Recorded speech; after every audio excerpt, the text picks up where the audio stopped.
forth here. MotorcycleJazz.com, Tour of Idaho, and ShareTrails.org. Out here today to show you how to deal with a common bit of adversity that you're going to encounter in trail riding, off the side of the trail. So what we're going to show you how to do today is a quick and easy way, especially if you're by yourself, to rescue your bike using a self-rescue kit built by Cascade Rescue. We'll show you how to get a hold of one of these a little bit later on. So a little bit of background on this. I'm a physicist. I taught physics for 25 years at Idaho State University. I'm also a former rock climber and alpinist. I spent 17 years climbing a fairly high standard, and now I ride motorcycles. So what we're going to talk about today is the intersection of the three things that have dominated most of my life. So I'm happy to be able to talk with you about this. We're going to employ a self-rescue system, a bike self-rescue system, that employs two pulleys and some rope to give you something known as a mechanical advantage. And by using this mechanical advantage, it's basically a force multiplier, you can enhance your own ability to lift a heavy motorcycle out of a place where you might ordinarily have quite a difficult time getting it all by yourself. So, the self-rescue system that we're going to use consists of two pulleys, two carabiners, and a lot of climbing cord here. This is a really small cord. It's about 7 millimeters. It's pretty lightweight. I have a daisy chain here because that's the way that I store it for long-term storage so that the cord doesn't kink. But you can easily pull this up into a compact enough bundle that it'll fit in half of one of the bags on a giant loop Mojave setup, for instance, with plenty of room to spare. So this actually fits into quite a compact area when you want it to. Normally when I do the tour of Idaho, I have it packed up into a pretty small area because I hope I'm not going to use it, but for today, again, it's packed a little bit more loosely for long-term storage to take care of the cord. Alright, so one of my favorite lessons to teach when I was teaching engineering physics in the classroom is about systems that employ a mechanical advantage through leverage. Basically, a mechanical advantage involves exchanging force for distance. So if you are going to have the amount of force, for instance, required to move something, you're going to double the distance over which you have to move it. It's the principle by which levers and pulleys, which are a form of lever, operate. It's also the same basic idea of, let's say, a derailleur on a bicycle. You move the chain up and down on the cogs to change the mechanical advantage a little bit. So one of the things that we used to tell people in a physics class is that a simple pulley, a single pulley, doesn't really provide a mechanical advantage. It may provide a slight biomechanical advantage in that if you run a pulley, or if you run a cord up through a pulley, then back down to a load, it's a little easier to pull down than it is perhaps to pull up because you can put your body weight into it, but there really is no mechanical advantage. The only thing that you're doing in that particular instance is you're redirecting the rope through the pulley. But if you were to turn that around a little bit, if you were to take the pulley and instead attach it to the load that you want to lift off the ground, attach one end of the cord to a fixed point up high, and then start pulling on the other end, you would have to move twice as much cord through the pulley as the distance that the load is rising above the ground, providing yourself, in that case, a mechanical advantage. So, without getting too technical, one of the first things you want to understand about any of these systems is that the pulley that's at the business end of this thing, where the cord actually comes out, where you're going to be pulling on it, if you attach that end to the load, you're giving yourself the greatest mechanical advantage. In this particular system, you'd be giving yourself a 4-to-1 mechanical advantage if you did that. It's going to take 4 times as much cord, but you're going to be cutting the amount of force required by a fourth to lift your motorcycle. Now, the thing about that is, that involves attaching this somehow to the motorcycle and pulling up like this. What I prefer to do, and I think what most people prefer to do, is to really be able to get your body weight into it, to sort of heave on the thing downhill, let gravity give you a little bit of assist. So typically the way that I employ this, especially when I'm by myself, is I'm going to attach this to some fixed anchor up high, and this is the end down here that I'm going to attach to my motorcycle. And that's what we're going to do today. in the configuration of the bike, down here as you see it, it's kind of bad. It's upside down a little bit, but it's not very far off the trail. There's not a lot of brush between the trail, or between where the bike's located and the trail. So I think this is going to be a fairly easy pull that we can do with just 3 to 1, and it's going to work just fine. So let's get this thing hooked up and I'll show you how it works. Okay, so there's a tree up here that we can use as an anchor, fairly conveniently located. Of course, there's not always a tree right where you need it, which is why it's good to have a fair amount of cord in case you have to go around looking a little bit. But in a pinch, you can use boulders. I've occasionally sawed a log. I always carry a silky saw with me, and occasionally I've even sawed a limb off of a tree and used a boulder to drive it into the ground. You may have to innovate, you may have to adapt, but there's all kinds of ways to go about doing this. But what we're going to do right now is attach an anchor to this tree here. I'm going to do it up high, to give me a better angle to pull the bike.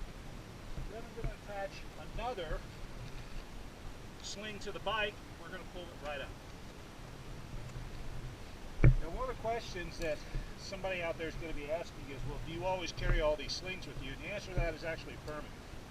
It's always a good idea to have some slings in case you need to tow another bike, for instance. So I always carry at least a couple of slings and a few carabiners with me. There's all kinds of uses that they have. 3/4 inch or 1/2 inch tubular webbing really doesn't weigh anything. Carabiners are fairly lightweight, so it's one of those kind of things that even though you may not use it, it doesn't weigh that much, and when you do need it, you're really glad that you have it. So I'm going to take one of my anchors right now and go around this tree.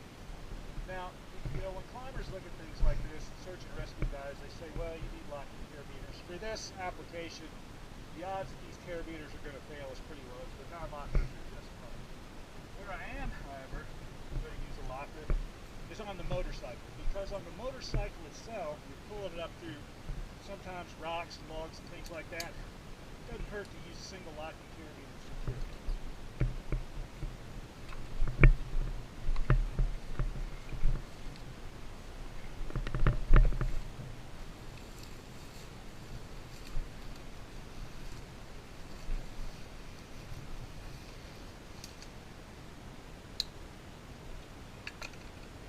So there we go, step 1. We've got ourselves a good anchor. I went right around the middle of the bike, just attached to both of the hook. Okay, now remember, we're going to use this 3 to 1 system. So we're going to hook in up here. So we're going to be doing a down pull of this. And we're going to take the other end of this, run it down to there, hook on. So this will be hooked onto the sling that we attach to the bike. This is a Jumaring type of a pulley. It's a locking sort of a pulley. So if I unlock it, I can pull cord through. And that's what I'm going to do right now. I'm going to unlock it, pull cord through.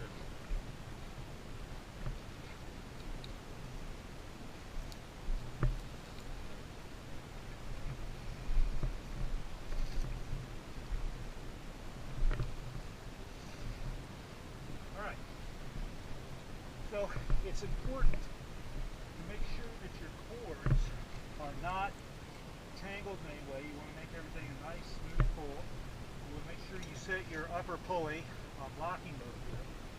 Then the final thing is pulling on this rope. Pulling on it with your hands is okay, but it's going to tire you out a little bit. The better thing to do is to find something to wrap around this so you can pull on it more like a handle. Now, I carry with me always a Motion Pro tire iron that I could use, but there's all kinds of sticks around here. I got a saw. In fact, you can even use your saw itself if you'd like, which is what I'm going to do, wrap around here and pull using that. Okay, so I'm going to use this saw here for a handle. I'm going to wrap the cord and pull down on it. This is a Silky Big Boy 2000. It's a really good saw. It's kind of strong. We won't break or bend the saw doing this. But the one thing we do want to be careful of is that this end of the saw here, it's not sharp, but it's kind of a square edge there. So I want to make sure I'm pulling down like this and not doing any more than I have to mess with my cord. So I wrap it around there a few times, get a lot of cord, then it should be ready to go.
the beautiful thing about the locking pulley is that the bike stays where I want it to be. So I'm going to come up, do it again. Yeah, you have to pull a lot of cord through here, but that's the price you pay, leverage-wise, for not having to expend a lot of force to do this.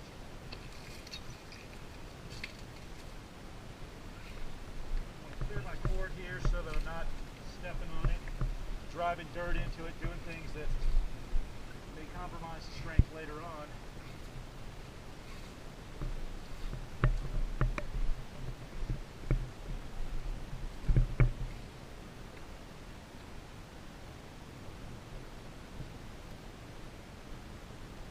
Alright, so let's try it again.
Alright, so here we go.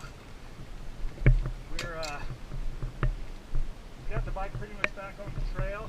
The nice thing about rigging our anchor high is it'll be pretty easy for me just to pull this rascal up onto the wheels, which I'm going to do right now.